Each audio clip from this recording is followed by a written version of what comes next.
Olá, hoje sexta-feira, 25 de novembro, aproveitando a campanha Mês Novembro Azul, uma notícia importante, hein? Para a população masculina, O Hospital do Homem aqui em São Paulo celebrou a marca de 8.000 cirurgias da próstata em 6 anos. Somente no último ano foram realizadas na unidade 2.900 cirurgias. O centro especializado, que integra o complexo do Hospital de Transplantes do Estado, realiza cerca de 4.500 consultas todos os meses para o tratamento e a prevenção do câncer de próstata, totalizando 54 mil por ano.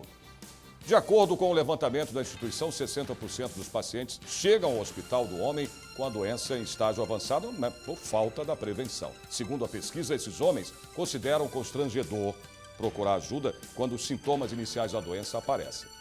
A quantidade de cirurgias ofertadas é fundamental para garantir agilidade no tratamento dos pacientes, sobretudo daqueles diagnosticados com o câncer da próstata. A entidade é comparada aos maiores e melhores centros internacionais de atendimento urológico. O Centro de Referência de Saúde do Homem fica na Avenida Brigadeiro Luiz Antônio, número 2651, Jardim Paulista, e recebe pacientes encaminhados pelas unidades básicas de saúde. Claro, está aí uma boa notícia para nós, homens, Saber agora dos destaques desta edição. A comissão realiza reunião para ouvir médicos residentes e representantes da APAI. Reunião produtiva da Comissão de Constituição, Justiça e Redação. Os parlamentares debateram uma pauta com 76 itens, a partir de agora no Jornal da Assembleia.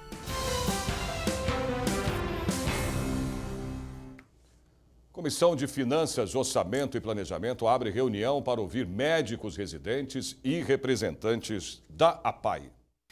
Os deputados foram convocados para apreciar uma extensa pauta com mais de 100 itens. Enquanto acontecia a reunião, os médicos residentes e os representantes da APAI estavam em manifestação na Assembleia. O presidente da comissão, deputado Vaz de Lima, abriu a reunião para que eles pudessem falar sobre suas reivindicações. Nós já somos médicos, fizemos uma formação de 6 anos. Depois dessa formação em medicina de 6 anos, nós realizamos uma prova para realizar uma especialização, como se fosse em regime de 60 horas semanais, trabalhando em hospitais por todo o Brasil. Os médicos reclamam do atraso na correção da Bolsa Residente, paga pelo governo do estado. O reajuste de 11,9% foi concedido em março, mas o aumento não foi pago até agora. Os residentes recebem R$ 2.600 por mês e, com o reajuste, o valor passaria para R$ 2.900. A presidente da APAI de Guarulhos, ela representou todas as APAIs, todas estão representadas na Assembleia hoje, e também o representante dos residentes do Instituto Dante Pazanese. E é importante, essa Assembleia ela está solidária a todas as APAIs, e essa comissão em especial. Já os representantes da APAI de Guarulhos, também recebidos na comissão, manifestaram preocupação com o atraso na renovação dos convênios com o Estado, que beneficiam os 20 mil alunos da associação. Tem uma questão gerencial também, de exigências da assinatura do convênio, com uma flexibilização das exigências de uma lei federal, não é lei estadual, e a questão dos residentes. Foi o representante da nossa comissão, vai ser exatamente o relator do orçamento que vai se reunir com os residentes no sentido de equacionar. Normal que numa casa política como essa, uma casa do povo, se as pessoas querem se manifestar dentro da normalidade, sem prejuízo das comissões, a gente possa abrir. A comissão entendeu a possibilidade de abrir a possibilidade de ouvir tanto o representante, no caso do Dante Pazanese, mas que representava na oportunidade todos os residentes em São Paulo, e também a presidente ou a representante, a diretora da APAI de Guarulhos, que no momento representava todas as APAIs para colocar as suas situações. Da minha parte, toda vez que ocorrer isso e não houver prejuízo para os trabalhos, nós queremos abrir para que a população fale. A 18ª reunião ordinária da Comissão de Constituição, Justiça e Redação votou uma pauta com 76 itens. A presidente da comissão é a deputada Célia Leão, do PSDB. 24 itens receberam pedido de vistas. Foi uma reunião produtiva, sim, e os projetos que poderiam e tinham que ser aprovados foram, outros vão ser analisados, e na próxima semana teremos uma nova reunião antes do final do ano, que depois afunila para o orçamento, e aí a casa acaba ficando muito centrada e concentrada nessa questão do orçamento, que é uma das matérias, um dos projetos mais importantes. A próxima reunião da Comissão de Constituição, Justiça e Redação está marcada para quarta-feira, às 14h30 da tarde. O uso de animais vivos no ensino ainda é necessário? Pois é, esse foi o tema de uma audiência pública realizada aqui na Assembleia Legislativa. A iniciativa partiu do deputado Feliciano Filho, do PSC. Perninha, cobaia de experimentos que incluíam o rompimento dos ligamentos do joelho, hoje manca um pouco. Graças a uma decisão judicial, ganhou a liberdade. Sua presença no evento ajuda a chamar a atenção para o tema abordado aqui. A audiência pública debate se há necessidade de manter animais cobaias para o ensino em áreas como a medicina, a odontologia, psicologia e ciências farmacêuticas. Para coibir a prática, atualmente existem no mercado diversos métodos substitutivos, explica Júlia Matera, professora da Faculdade de Medicina Veterinária e Zootecnia da Universidade de São Paulo. Eu ministro a disciplina de técnica cirúrgica e desde o ano 2000 nós substituímos o uso do animal vivo por cadáveres. Cadáveres esses que são preservados com uma solução e que te permitem a reutilização desse material, né? Porque cadáver também é difícil de você conseguir um cadáver de origem ética, né? Ético, o que quer dizer? Esse animal morreu naturalmente ou foi eutanasiado por alguma doença incurável. E seu dono, né, deu a permissão para utilizá-lo para ensino ou para pesquisa. Júlia foi premiada em um concurso internacional sobre métodos substitutivos ao uso de animais no ensino. Você tem meios digitais na atualidade que te permitem, desde aprendizado da anatomia, fisiologia, farmacologia, anestesiologia. A área de cirurgia, existem materiais que foram criados, né, que te permitem o treinamento de sutura, de incisão. A iniciativa da audiência pública é do deputado Feliciano Filho, do PSC, autor de diversas leis de proteção aos animais, entre elas a que acabou com as chamadas carrocinhas e consequente extermínio de animais. O intuito desse projeto de lei agora é até melhorar todo o aspecto na área da educação. Para ter uma ideia, Estados Unidos só tem 4 universidades que fazem isso, a Europa não tem mais, o Brasil precisa acordar para isso, porque existem abusos, né? A FAPESP, se eu ter uma ideia, a partir do momento que a FAPESP passou a cobrar pelo uso das cobaias, a utilização de cobaias caiu em 80%, ou seja, estavam banalizando a vida dos animais. Então não tem essa necessidade. Então essa audiência pública, as pessoas que debaterão aqui serão técnicos, os melhores técnicos do Brasil no setor de veterinária, de medicina, né, para mostrar que não há essa necessidade. E a outra parte são juristas, né, terão um juiz de direito, enfim, para mostrar a questão da criminalização.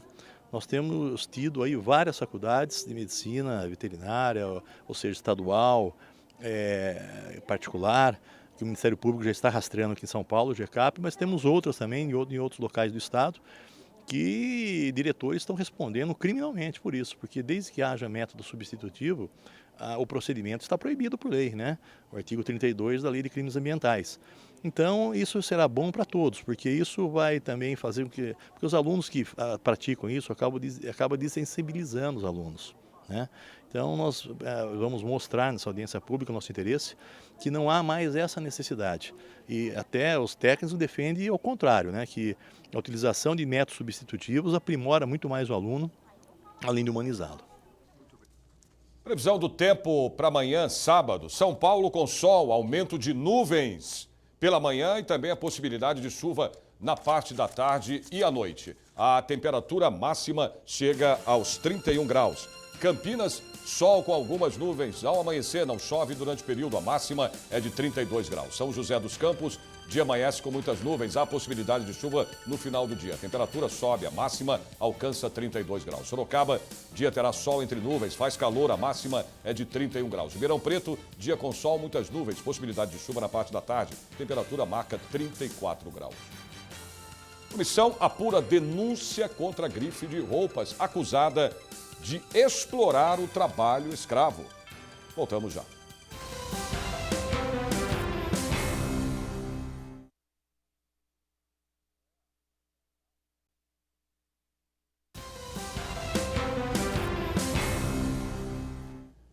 A Comissão de Defesa dos Direitos Humanos se reúne para apurar denúncia contra a grife de roupas acusada de explorar o trabalho escravo.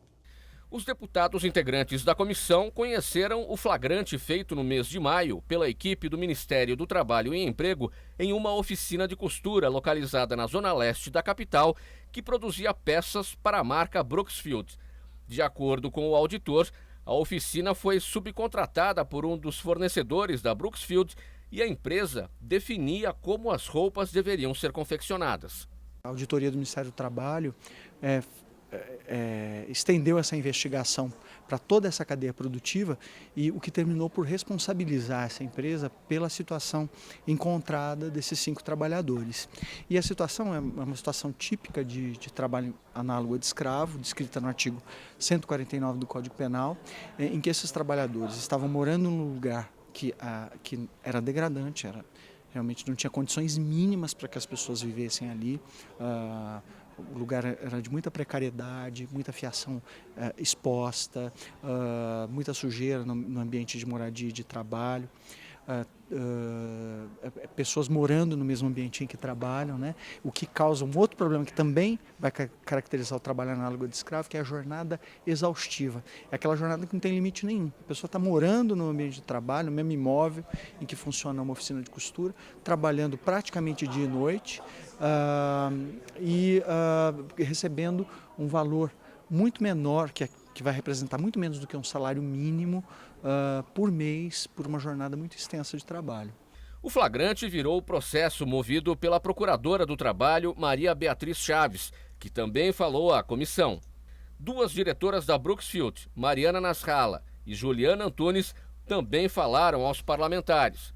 Mas o presidente da comissão não se convenceu da defesa apresentada pela empresa de que repudia qualquer forma de precarização do trabalho. O fato a se lamentar é o seguinte, que é um padrão, né? A gente vê que é um padrão de assessoria, de defesa, de assessoria jurídica, é um padrão de assessoria de imprensa, é sempre o mesmo discurso. Eu não sabia, eu não vi, no caso aqui as desculpas são as mais esdrúxulas possíveis, dizendo o seguinte, olha, foi um caso isolado, alguém foi lá e entregou por engano naquele local, aí foi feito um flagrante de trabalho infantil, as pessoas dizendo o seguinte, não, mas não era um trabalho infantil, a pessoa estava passando lá e de repente foi vista. Quer dizer assim, as justificativas são as piores possíveis. O fato é que audiências como essa são fundamentais para expor o que está acontecendo, para chamar essas empresas à responsabilidade e especialmente para dizer a elas, vocês precisam mudar o modelo de negócio. Porque esse modelo de negócio, onde o lucro a qualquer custo vale mais do que a vida humana, aqui em São Paulo vai ter tolerância zero.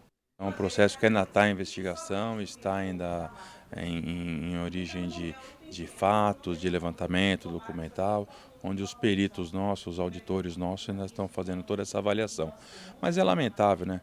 Num país nosso, num ano que a gente vive, ainda a gente ter esse tipo de trabalho escravo, análogo ainda, de utilização de mão de obra escrava, por empresas de grande porte. Isso para nós é muito lamentável.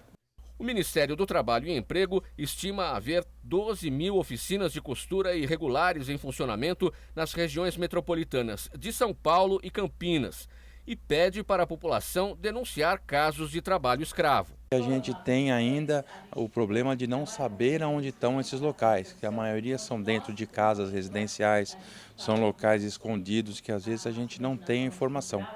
Que a gente pede muito para a população também nos informar, através de denúncia, onde vê muitos imigrantes ou pessoas dentro de uma mesma casa, com criança ou pessoas de baixa idade, que nos informem isso, porque é onde a gente consegue, de repente, fazer essa fiscalização e verificar em loco onde acontece.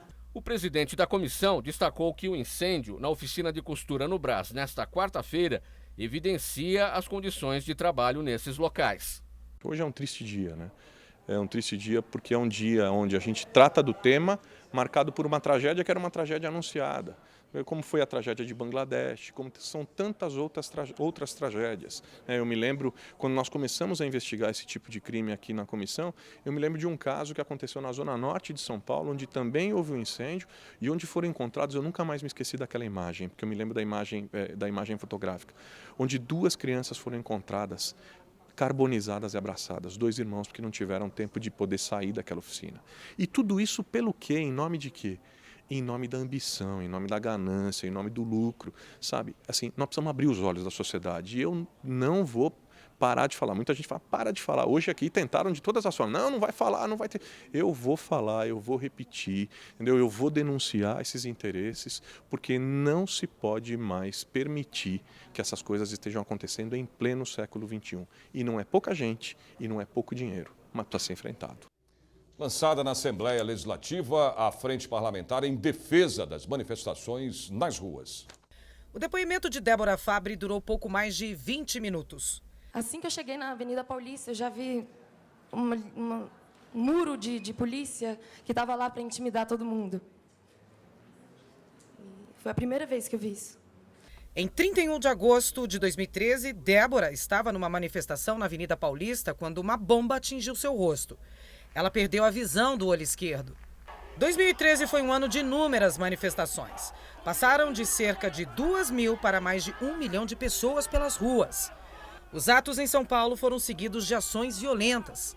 É importante o Legislativo se empoderar e criar leis de controle, principalmente das forças repressivas, né? Principalmente da Polícia Militar, mas não só, mas da GCM, da Polícia Civil, né? Da separação das polícias periciais, como o IML, né? Ter uma independência. A Corregedoria da Polícia ela tem que ter uma independência, né? Então, tudo isso o Legislativo pode trabalhar, porque o que está em risco é a nossa democracia e, com ela, a nossa integridade de cidadão e cidadão desse país.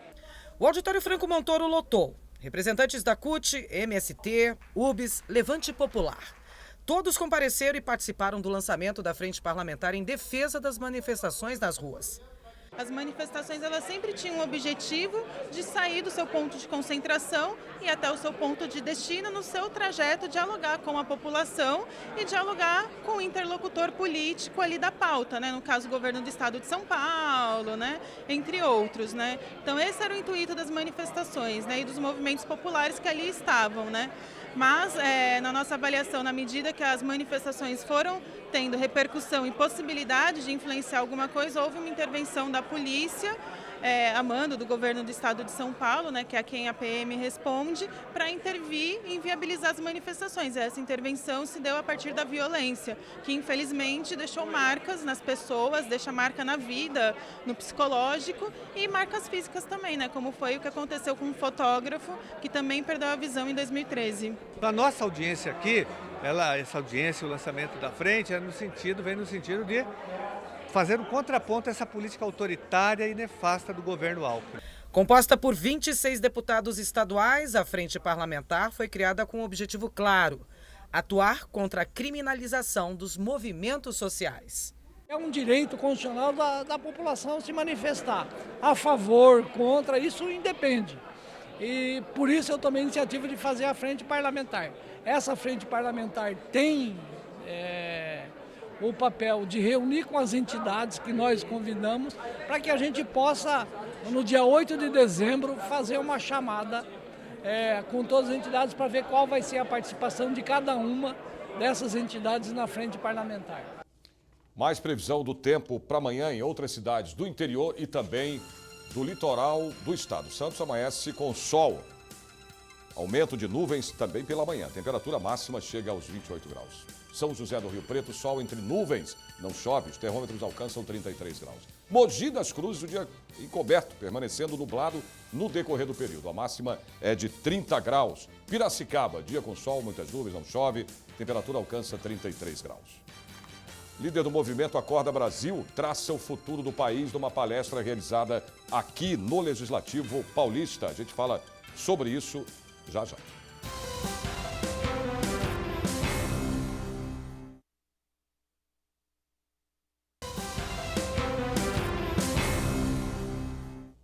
Líder do movimento Acorda Brasil traça o futuro do país numa palestra realizada no plenário Tiradentes pela Liga das Mulheres Eleitoras, a Libra. Descendente da histórica família real brasileira, Luiz Felipe de Orleans e Bragança foi o convidado da Libra, Liga das Mulheres Eleitoras do Brasil.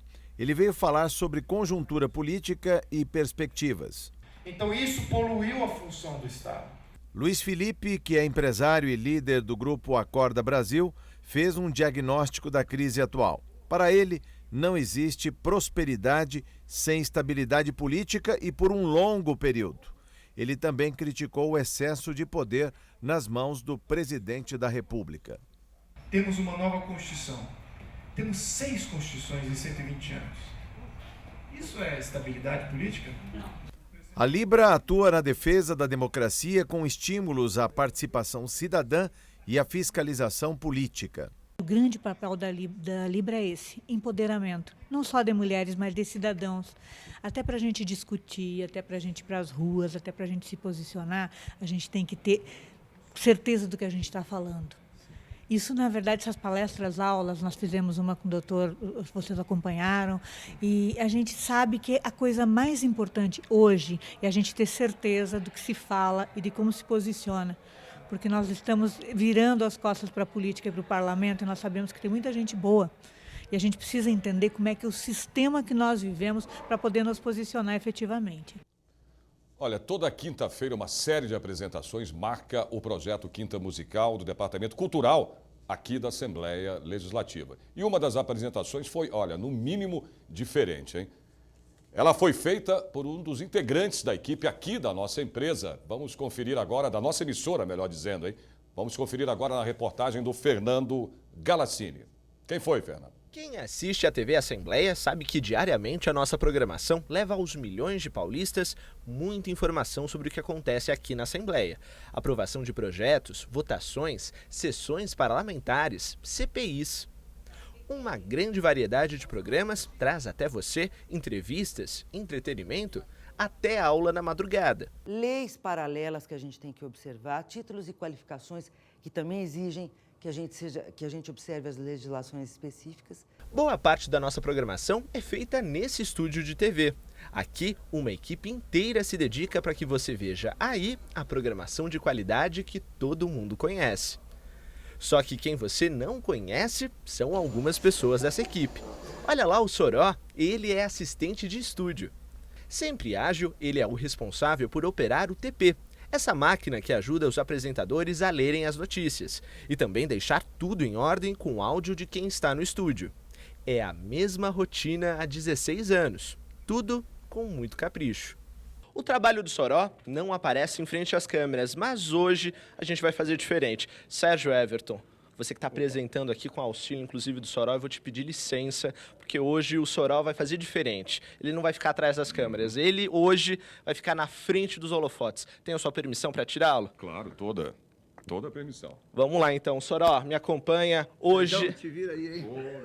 Vou na roda de samba ali com a rapaziada, lá no restaurante, né, da Assembleia. Né? Hoje é dia então de samba, vem comigo, Soró, vem comigo. Demorou, meu compadre!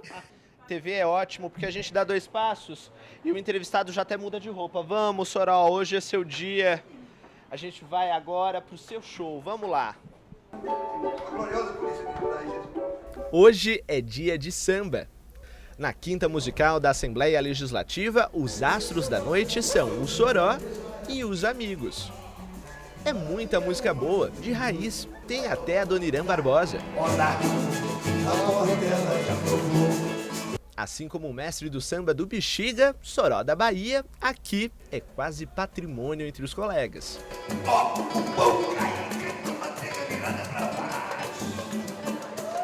Ai, olha, eu vou falar uma coisa pra vocês, não sei se vocês sabem, eu costumo brincar antes de começar o programa, as gravações lá no estúdio, com o Soró, que ele é o grande compositor da MPB brasileira. E aí eu apresento ele para os convidados falando assim, olha, esse daqui é o grande compositor da MPB brasileira, ele é o autor do Lepo Lepo e da Boquinha da Garrafa. Ele quase morre. Mas depois eu brinco, falo, é só de coração isso mesmo, para sacanear um amigo de trabalho, eu falo, pelo amor de Deus, esse daqui é um grande letrista e sambista da velha guarda, um dinossauro do samba e do camisa verde. Poxa vida, como não gostar, como não apreciar, como não amar esse cara? Fora que ele é um coração, né? Eu amo, Soró. Te amo. Ele nos dá uma grande lição. Hora de trabalhar é hora de trabalhar, hora de descansar é descansar, hora de cantar é cantar, de se divertir é se divertir. A Assembleia trabalha, mas também sabe unir os seus funcionários e criar um clima de família aqui dentro, que é muito importante. Está de parabéns, Soró, que é um patrimônio nosso da casa. E do samba paulista. Soró foi, para quem não sabe, compositor de 3 samba-enredos que fizeram da camisa verde e branco campeã nos carnavais lá nos anos 90. É muito orgulho para um sambista que nasceu na Bahia, mas que adotou São Paulo como segunda casa. A Quinta Musical é uma iniciativa do Departamento Cultural da Assembleia Legislativa e você pode ficar sabendo quais são as outras apresentações pela página no Facebook. Aproveita! Assistir a esses shows é de graça.